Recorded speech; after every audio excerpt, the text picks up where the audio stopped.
तुम्हारे होते हुए ठीक हो सकती हूँ?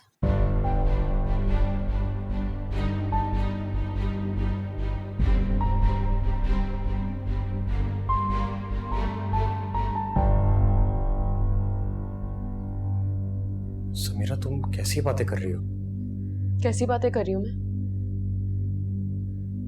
हाँ, बोलो।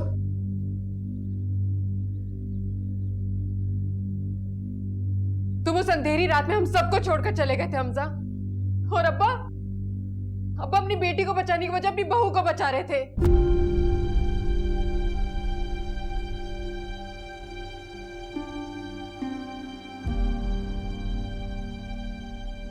महमूद अंकल तुम्हें बहुत चाहते हैं समीरा। वो तुम्हें चाहते हैं।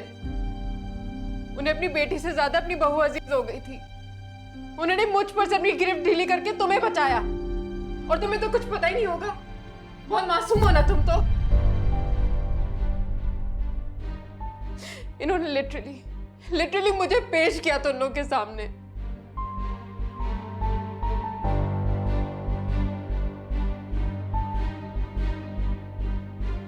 तुम सबके प्यारे अब्बा ने इन्होंने